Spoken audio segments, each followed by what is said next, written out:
네, 안녕하세요. 2026년 새해 잘 보내고 계신지요? 오늘의 주제는 우크라이나 전쟁입니다. 지난 2025년 말에 트럼프 대통령 그리고 젤렌스키 대통령이 이제 플로리다에서 만나서 우크라이나 평화안과 관련된 여러 가지 이야기를 나눴습니다. 뉴스를 보신 분들 잘 아시겠습니다만 당시에 정상들이 만나가지고 이야기를 할 때 90% 선까지는 합의했다라고 이야기를 합니다. 하지만 잘 아시는 것은 이러한 90%란 건 의미가 없죠. 99%가 돼도 의미가 없습니다. 1%의 차이가 있으면 이것을 또 좁히는 것이 또 많은 어려움이 있는 거죠. 어쨌든 트럼프 대통령 입장에서 봤을 때는 자기가 꼭 전쟁을 끝내고 싶다라는 생각을 많이 했기 때문에 전쟁 종식을 위한 돌파구에 가까워졌다라는 이야기를 강조를 했죠. 그러니까 우크라이나와 그동안의 이야기를 많이 했고 그래서 여러 가지 카드들을 주고받으면서 상당 부분 타협했다라는 것을 강조를 하는 데 비해서 젤렌스키 대통령 같은 경우에는 정상회담 이후에 여러 가지 이제 언론이라든지 그다음에 유럽 정상과의 통화 이런 것들을 통해서 밝힌 것이 뭐냐? 장기적인 안보 보장이 필요하다라는 입장을 강조를 했습니다. 이게 무슨 말이냐? 즉 미국은 그래 젤렌스키 대통령 그리고 우크라이나가 걱정한 건 뭔지 알겠어. 또 러시아가 쳐들어올까 봐 그러는 거지. 그러면 우리가 15년 동안의 기간을 너희들한테 안보 보장을 해줄 테니까 그 정도 시간 있으면 괜찮지 않아? 라고 이야기를 하는 거죠. 15년이다 라고 생각하면 어떨까요? 여러분들 보시기에는 충분할까요? 충분할 것 같기도 합니다. 그런데 이제 우크라이나 입장에서 봤을 때는 누구보다도 러시아라는 나라를 잘 아는 거죠. 우리가 잘 아는 것처럼 러시아라는 나라는 집요합니다. 그리고 오래 기다릴 줄 압니다. 그리고 한 번 시작을 하면 원하는 것을 얻어낼 때까지 꾸준하게 10번이고 20번이고 계속적인 시도를 하는 나라가 러시아라는 나라의 이제 특징이기도 하죠. 그러다 보니까 젤렌스키 대통령 입장에서 봤을 때는 15년 이거는 금방 지나가는 거고 그다음에 어떻게 될 것이냐. 그러니까 이거보다 더 길어져야 된다. 적어도 30년, 이왕이면 50년 이런 정도의 긴 안전 보장이 우리한테는 필요하다라고 이야기를 하고 있습니다. 여기에 대해서 트럼프 대통령은 구체적으로 숫자를 30, 50, 75 이렇게까지 이야기를 하면서 일단은 고려해 보겠다라는 입장을 밝히고 있는 거죠. 그러니까 지난 1년 동안의 젤렌스키 대통령과 그리고 유럽 정상들과 많은 만남, 많은 대화를 나누면서 이제 우크라이나가 진짜로 무서워하는 게 뭔지를 이제 알고 있는 거죠. 여기에 대해서 과연 어떻게 할 것인지는 모르겠습니다만 당장의 문제는 영토 문제를 어떻게 처리할 것인가가 가장 큰 걸림돌이 되는 것 같습니다. 즉 현재도 전투가 벌어지고 있는 이 돈바스 이 지역에서 그냥 다 철수를 해야 되는지 아니면 현 전선에서 멈추는 게 필요한 건지에 대해서 여러 가지 이야기들을 하고 있는 거죠. 미국과 우크라이나가 이런 협상을 하면서 의견을 모으고 있고 그다음에 트럼프 대통령이 푸틴 대통령과 별도로 2시간 가까운 전화 회담을 하기도 했습니다만 러시아 입장은 단호합니다. 즉 지난번에 말씀드린 것처럼 처음에 이야기했던 28개 합의안, 즉 러시아 입장이 대부분 반영이 된 그 합의안에서 어떠한 후퇴도 있을 수 없다라고 이야기를 하는 거죠. 그러니까 결국 우크라이나 전쟁은 2026년에도 아마 4년을 넘어서 계속되지 않을까 싶습니다. 전쟁이 4년이나 되다 보니까 이 우크라이나 전장의 풍경도 많이 변하고 있습니다. 어떻게 보면 상당히 슬프기도 하고 특징적인 면 있어서 오늘 한번 준비를 해봤습니다. 지금 화면에 보시면 지금 우크라이나 전선에서 지금 배치되어 있는 러시아 그리고 우크라이나 군인들의 모습이죠. 어떠신가요? 우리가 보통 알고 있는 피곤의 쩐 그러한 군인 모습이긴 합니다만 상당히 연령대가 높아 보입니다. 그러니까 우리가 알고 있던 젊은 병사들이 주력을 차지하고 있는 전선이 아니고 이제는 중년 남성 심지어 노년층까지 참전하는 그러한 전선으로 점점 바뀌고 있다라고 이제 볼 수가 있겠습니다.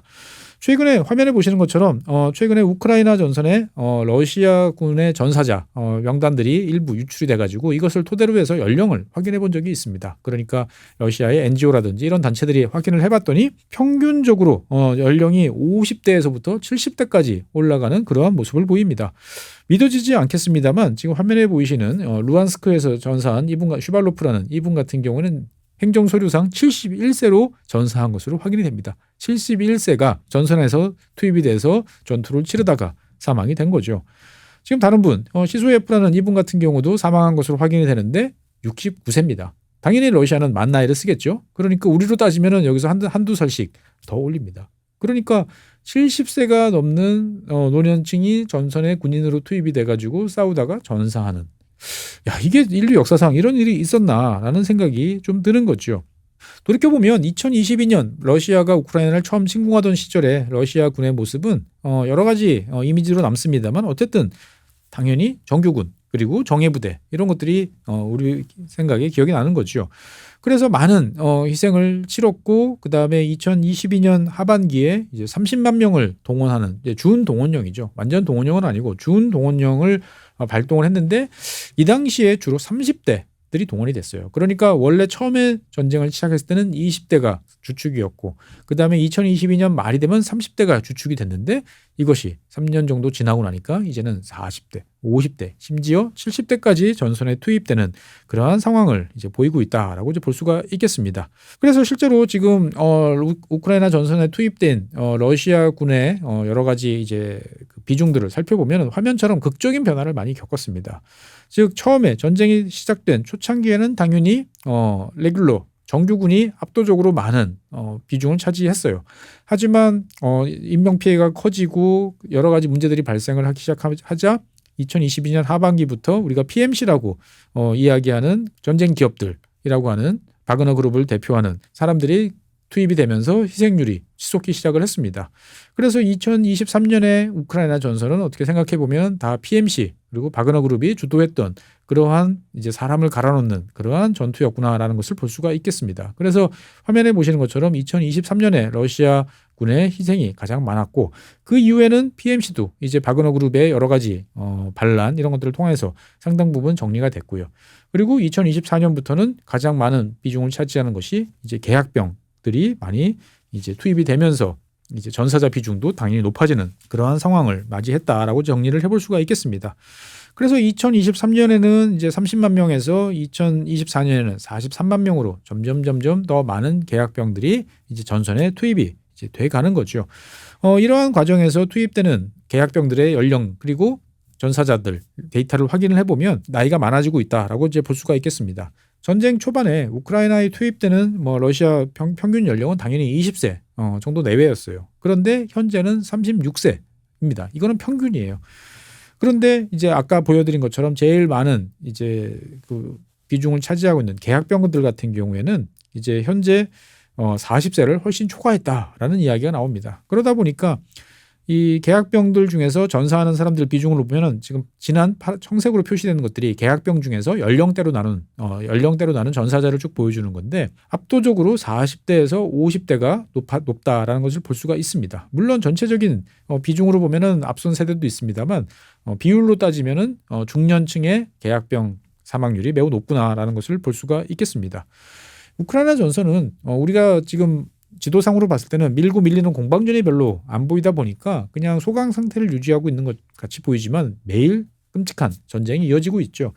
그래서 우크라이나 전선에서 투입된 병력의 평균 생존 기간은 4.5개월입니다. 즉 전선에 투입돼서 6개월 정도 생존을 하면 평균을 뛰어넘는 거죠.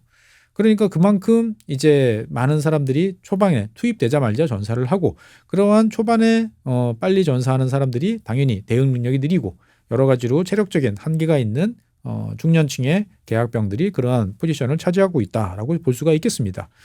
그러면 이제 평안하게 사회 뒤에서 여러 가지로 그냥 가족을 꾸리면서 움직여야 될 것 같은 이러한 중년 남성들 심지어 노년층까지 왜 전선에 투입되는가를 보면 이것은 결국은 다 돈 문제다라고 이제 볼 수가 있는 거죠. 화면에 한번 보실까요? 화면에 보시면 이것은 전쟁이 초반에 벌어졌을 때 그리고 2023년 그리고 전쟁이 어느 정도 진행됐던 2024년에 계약병이 받을 수 있는 금액을 차이를 보여준 겁니다. 화면 왼쪽에서 보이시면 이 파란색, 청색으로 표시된 것이 이제 월급이에요. 그리고 빨간색으로 표시된 것이 샤이닝 보너스입니다. 내가 입대할 때 이제 일시급으로 받는 우리나라 같은 경우에도 최근에 부사관으로 입대를 할 때 보면 샤이닝 보너스처럼 일시금으로 주는 것 금액들이 이제 생겼고 그 금액이 좀씩 늘어나고 있죠. 그러니까 이러한 그래프에서 볼 수 있는 것처럼 지금 러시아는 많은 돈을 들여서 사람들을 전선으로 내보내고 있다라고 이제 볼 수가 있겠습니다. 그러니까 이 돈을 찾아서 사람들이 전선으로 향하고 있고 이 돈이 가장 급박한 사람은 누구냐? 어떻게 보면 젊은 사람이라기보다는 젊은 청년층이라기보다는 중년층인 거죠. 즉 내가 가족을 부양해야 되고 내 부인을 내 부모님을 뭔가 챙겨야 될 많은 중년의 남성들이 내 목숨을 담보로 전선으로 가서 지금 러시아 전선을 떠받치고 있다라고 이제 볼 수가 있겠습니다. 그래서 2023년, 2024년 한번 그 모병 광고를 비교를 해볼까요? 왼쪽에 보시면 이제 러시아로 써 있습니다. 이것을 이제 오른쪽 한글로 번역한 걸 보시면 대충 이래요. 당시에는 이제 내가 입대를 하겠다라고 그러면 일시금으로, 그러니까 1회 샤이닝 보너스로 19만 5천 루블을 받을 수 있었어요. 우리 돈으로 따지면은 뭐 대략 한 360만 원 정도를 일단 받고, 그 다음에 매월 20만 루블을 받을 수 있어. 그러니까 매월 360만 원 정도의 월급을 받을 수 있어. 그러니까 처음에 들어갔을 때 일시금으로 받는 거나 내가 한 달씩 월급으로 받는 거랑 비슷하다라고 볼 수 있는 거죠. 그러니까 한 달치 월급 정도를 더 주는 게 2023년 계약병들의 조건이었어요. 그런데 2024년 1년이 지나고 난 다음에는 어떻게 됐죠? 이게 숫자 단위가 완전히 바뀝니다. 뭐 지역마다 좀 차이가 있습니다만 일단 모스크바, 수도인 모스크바 지역을 기준으로 보면 일단 나 입대하겠소라고 그러면은 얼마죠? 230만 루블을 일단은 일시금으로 지불을 하게 됩니다. 그러면은 230만 루블이면은 얼마냐? 4,250만 원 정도를 한꺼번에 받는 거예요. 그러고 난 다음에 이제 매월 받는 월급은 26만 루블 정도로 이제 올랐습니다. 그러니까 일시금이 어마어마하게 튄 거죠. 일단 사인만 하면 목돈을 줄 수 있어라고 생각을 하다 보니까 이게 중장년층들이 더 많은 이제 입대를 하게 된다라는 거죠. 그래서 이 러시아의 모병 포스터를 보면 아예 숫자를 이런 식으로 노골적으로 이야기를 합니다. 당신이 입대하기만 하면 520만 루블을 받을 수 있어라고 하면서 사람들한테 입대를 이제 권유를 하는 이제 그러한 상황이 계속 이어진다라고 이제 볼 수가 있겠습니다. 그러니까 어떻든 이것은 이제 모스크바니까 좀 더 많이 줍니다. 하지만 뭐 러시아 전체적으로 봤을 때도 이제 200만 루블 정도는 충분히 이제 챙겨가는 것 같아요. 그러면은 200만 루블이라고 하면은 이제 2만 3천 달러니까 우리 돈으로 따지면은 3천만 원 이상을 목돈으로 챙겨갈 수가 있는 거죠. 그러면 이제 이 돈을 가지고 뭘 하느냐라고 하면 대부분 자식들을 대도시에 공부 보내고, 그 다음에 대도시에 나간 친구 그 자식들의 생활비를 보태주고, 뭐 집 한 칸, 뭐 방 한 칸 마련해주는 그러한 곳이죠. 실제로 러시아에서는 이런 가족의 누군가가 전선에 투입돼서 벌어들인 돈으로 가족이 그 전하고는 상상할 수 없을 만큼의 사회적 도약이라든지 상향 이동했던 결과들이 점점 많이 보여주고 있습니다. 실제로 뭐 모스크바라든지 이런 대도시 말고 지방에 있는 중소도시의 신축 소형 아파트 가격은 한 520만 루블 정도라고 이야기를 합니다. 그러니까 지금 아까 보여드렸던 모병 포스터 모스크바 지역에서 보여드렸던 그 520만 하고 거의 일치하는 거죠. 그러니까 일단 입대를 하면 자식한테 아파트 한 칸 정도는 마련할 수 있어라고 생각을 하면 부모들이 전선에 뛰어든다라고 이제 볼 수가 있습니다. 그래서 일단 지방 같은 경우에는 평균 급여가 월 6만 루블 정도밖에 안 돼요. 한 700달러 안 되는 규모다 보니까 전선에 투입이 돼서 내가 6개월, 1년을 생존할 수 있다 생각하면 정말 목돈을 벌 수 있다라고 이제 보는 거죠. 물론 이런 것은 비용 차이가 꽤 큽니다. 그래서 모스크바 같이 이런 지역들은 높고, 그 다음에 뭐 병력 자원이 좀 많고 입대자가 많은 지역 같은 경우는 좀 남고, 하지만 어떻든 전체적으로 봤을 때 1년을 살아남으면 한 700만 루블 정도를 받아갈 수 있다라는 것이 이런 이제 점점 러시아 병사들의 고령화를 촉진한다라고 이제 볼 수가 있겠습니다. 그러니까 이제 고령자 중장년층 그리고 고령자들 입장에서 봤을 때는 뭐 과거에 뭐 체첸이라든지 이런 전투에 투입됐던 그러한 경험이 있는 분들도 많이 계실 거고요. 그리고 어느 나라나 마찬가지겠지만 러시아 역시도 이제 나이 들고 그러면은 재정적으로 여러 가지로 어려움에 시달리게 됩니다. 특히나 이제 이러한 별로 벌이가 좋지 않은 중장년층 입장에서 봤을 때는 그냥 많은 시간을 텔레비전 앞에서 보낼 수 있는데 텔레비전에서 지속적으로 노출되는 이러한 모병 광고들이 더욱더 잘 먹혀 들어간다라는 분석도 나오고 있습니다. 그래서 러시아 같은 경우에도 이제 최근에 이제 이 모병과 관련돼 있는 여러 가지 광고들을 보면 상당히 사람들의 여러 가지 자존심을 건드리고, 그다음에 그 돈과 관련돼 있는 여러 가지 이슈들을 종합적으로 선택을 하는 모습들을 볼 수가 있어요. 모병을 위한 텔레비전 광고 한번 보실까요? 화면 한번 보시죠.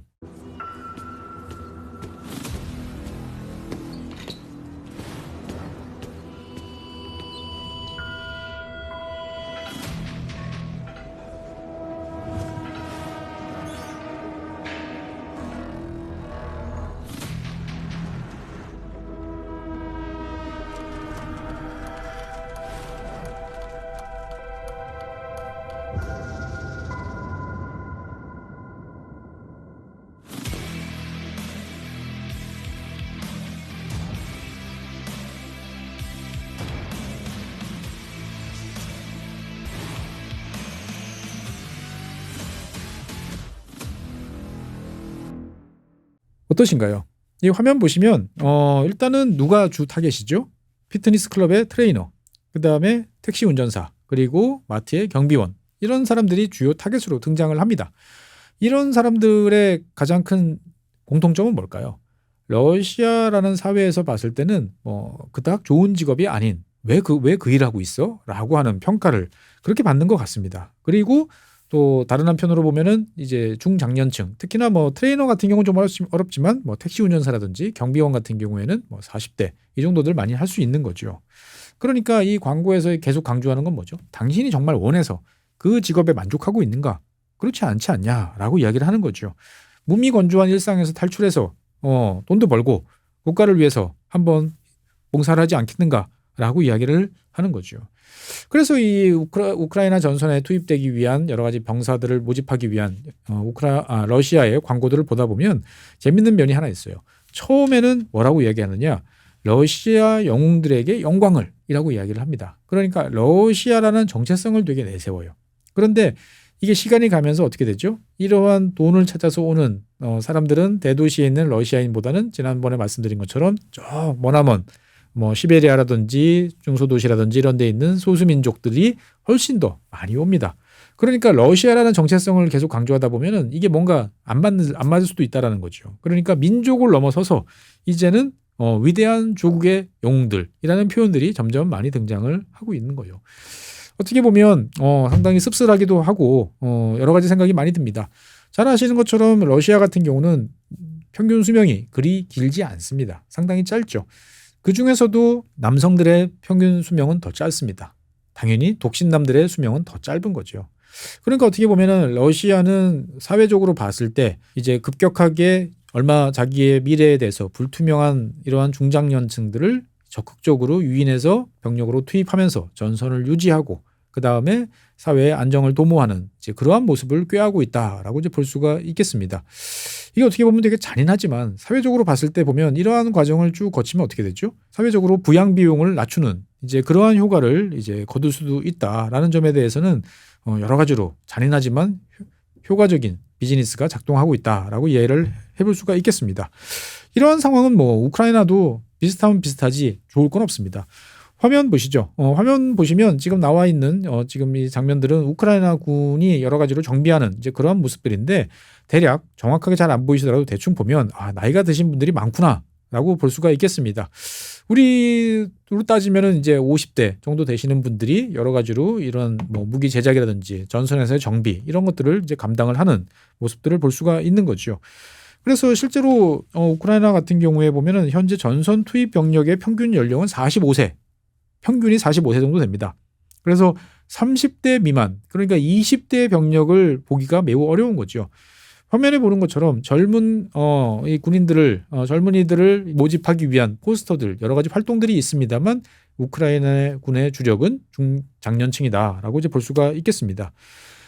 지난 7월 달에 우크라이나 정부는 60대 이상도 이제 입대를 허용을 하게 됐어요. 그러니까 청년층들을 입대시키는 게 너무 어렵다 보니까 나 이제 살 날 얼마 안 남았는데 차라리 전쟁터에서 내가 뭐라도 기여를 하고 가겠어라고 하는 사람들이 입대할 수 있도록 문을 열어줬다라고 이야기를 하는 거죠.